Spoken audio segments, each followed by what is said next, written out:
کہ اس قدر عظیم نعمت ہے والدین. بچپن سے اگر ہم دیکھیں تو یہ ہماری راہ کے کانٹے ان کے اوپر کیسے قالین بچھاتے رہے ہیں، کتنی مشکلات میں خود بسر کرتے ہیں اور ہمیں سہولتیں اور آسانیاں مہیا کرتے ہیں، اور ایک پوری زندگی اولاد کو سہولیات دینے سے کے مترادف ان کی ہوتی ہے. تو جب بھی آیت اللہ مرشی نجفی کو جو حکایات ملتی ہیں جو ان کے ایک شاگرد عادل علوی نے قبسات من حیات سیدنا الاستاد کے نام سے کتاب بنائی ہے، تو اس میں یہ فرمایا ہے کہ آیت اللہ مرشی نجفی کو جب امام زمانہ علیہ السلام نے اللہم صلی علی محمد وآل محمد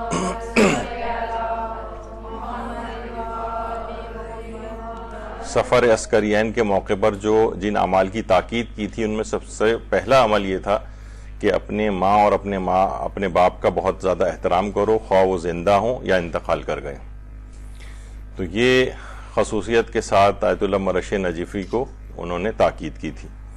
یعنی خواہ والدین زندہ ہوں یا انتقال کر جائیں ان کا احترام کرنا ہے. احترام کے معنی یہی ان کے حقوق کی رعایت کرنی ہے، ان کے اوپر احسان کرنا ہے. احسان کرنے سے مراد یہ نہیں ہوتا ہے کہ احسان جتانا ان کے اوپر، بلکہ اپنی سی پوری کوشش کر کے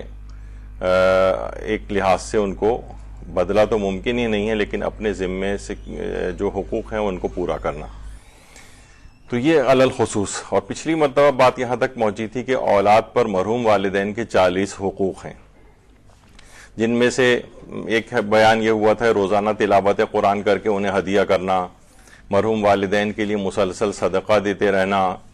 اسی طرح سے اگر کوئی مشکل نہ ہو تو روزانہ یا ہفتے وار یا ماہانہ نماز ہدیہ والدین پڑھنا، جس کی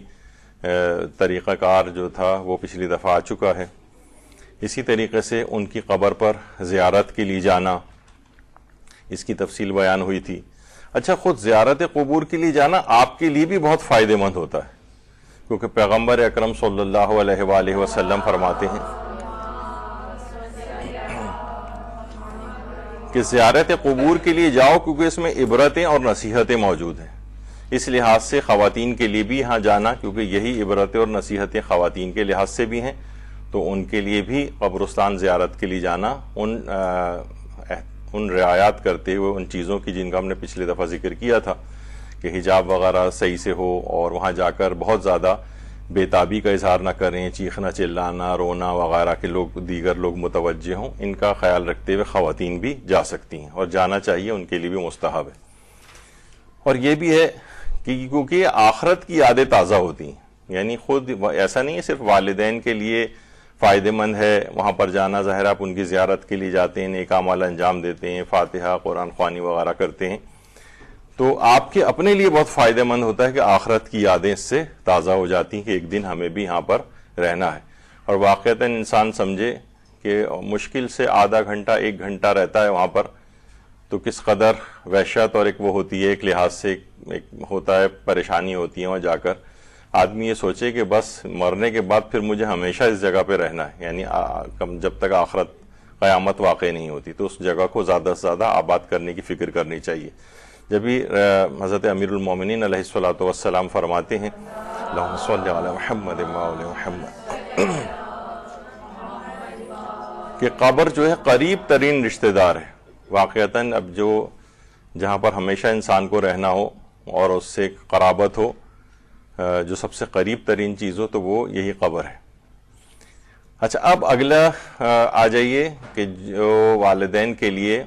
جو حقوق آپ کے ذمے ہیں، ان میں ایک ہے ان کی قبور کو ویران ہونے سے بچانے کے اقدامات کرنا. دیکھیے، اگر ایک تو چیز یہ ہے کہ ہم نے خود ہی ایسے حالات مہیا کیے، جانا چھوڑ دیا ان کی، ورنہ آدمی جاتا ہے قبر کی تھوڑی سی دیکھ بھال کرتا ہے، اس کو صفائی ستھرائی کرتا ہے، لیکن کیا ہے کہ ہم نے خود ایسا کیا کہ اس کو یعنی وہ قبر بالکل ویران ہو گئی. کتنے قبرستانوں کے اندر ہم جا کر دیکھتے ہیں کہ جو افراد ہیں، کوئی سالہ سال کوئی عزیز، کوئی اقارب، کوئی رشتہ دار نہیں آتا ہے ان کی قبروں پر، اور وہ ایسی قبریں ان کی ویران ہو گئی ہیں کہ لگتا ہے کہ حالانکہ ان سب کے بھرے پورے خاندان ہوں گے، ان سب کے رشتہ دار عزیز و اقارب ہوں گے، اولادیں اور اولادوں کی اولادیں ہوں گی، لیکن بالکل ویرانی. یعنی ایسے اقدامات سے باز رہنا کہ ان کی قبر جو ہے وہ ویران ہو جائے. بہت سے لوگ تو اپنی رشتہ داریوں کے لحاظ سے بھی اتنے تعلقات ان کے خراب ہوتے ہیں، کبھی کبھار اس میں ان کا بھی دخل ہوتا ہے صاحب قبر کا، اور جو ان کے رشتہ دار ہوتے ہیں ان کا بھی، کہ دکھ دینے والے حضرات قبر پر تشریف نہ لائیں لکھ کے بھی لگا دیا جاتا ہے وہاں پر۔ تو بہرحال ان کی قبر کو ویرانی سے بچانے کے اقدامات کرنا کہ قبریں ان کی ویران نہ ہونے پائیں۔ اچھا، اب ایک دماغ میں ایک چیز اور بھی رہے، ایک فقہی حکم بھی ہے کہ اگر خود ہی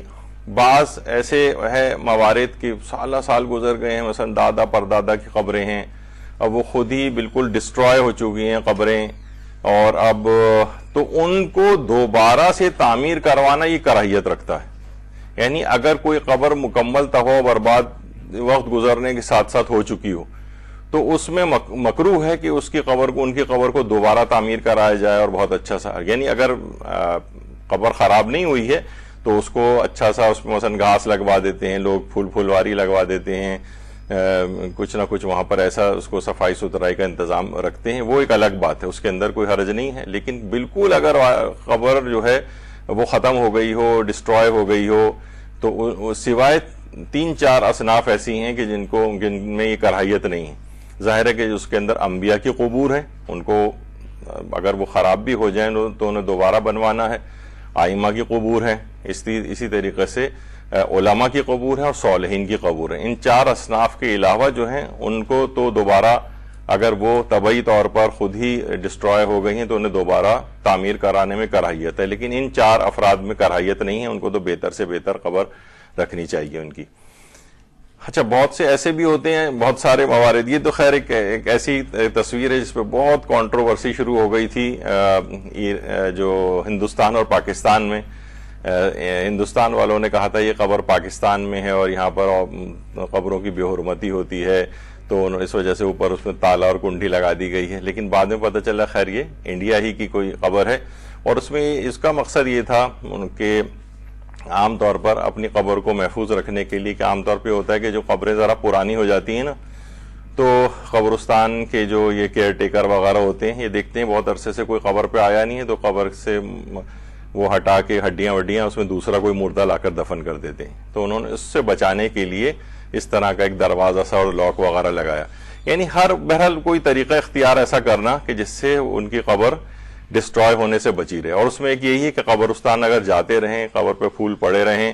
صفائی ستھرائی ہوتی رہے، تو گورکنوں کو بھی پتہ ہوتا ہے کہ ہاں لوگ آتے رہتے ہیں، اور آتے رہتے ہیں تو ظاہر ہے پھر وہ اس میں دوسرا مردہ دفن نہیں کرتے۔ ورنہ بعض رشتہ دار سے میرے بھی ہیں کہ جن کی جب گئے سالانہ اگر ان کی قبر پہ جانا ہوا تو پتہ چلا کہ اس میں تو وہاں صفائی ہو چکی ہے، اور جو ہے وہ دوسرا کوئی جو ہے وہاں پر دفن ہو چکا ہے۔ تو بہرحال یہ اس طرح سے اس کو، یعنی قبر کو ویران ہونے سے بچانے کے اقدامات کرنا۔ اچھا، اب دیکھیے ہمارے ہاں تو یہ ہوتا ہے، لیکن ایران میں یعنی قبرستانوں کو بھی وہ لوگ ایسا بناتے ہیں، قبروں کو ایسا بناتے ہیں آدمی، یعنی وہاں جانے کو دل بھی چاہتا ہے لوگوں کا۔ یہاں پر تو یعنی ظاہر ہے جب بھی ہمارے یہاں چرسی موالی اور جو کرمنلز ہیں ان کا گڑھ ہوتا ہے عام طور پر قبرستان کے اندر، لیکن وہاں پر اپنے قبر کے مردوں کے صفائی ستھرائی کا انتظام، یہ وہ ساری چیزیں، تو اس سے ان کی قبر ویران ہونے سے بچی رہتی ہے۔ اس طرح کے اقدامات کرنا، قبرستان اپنی قبروں پہ پھول لگانا، قرآنی آیات اس کے اوپر جو ہے کندہ کروانا، صفائی ستھرائی رکھنا، اور وہ حدیث جو میں نے پچھلی دفعہ کنز العمال کے لحاظ سے پیش کی تھی علماء اہل سنت کی کتابوں سے، وہ حدیث جو ہے ہمارے ہاں بہار میں جلد نمبر 68 کے اندر موجود ہے کہ اگر کوئی اپنے والدین کی یا ان میں سے کسی ایک کی قبر کو جمعے کے روز جاتا ہے تو پروردگار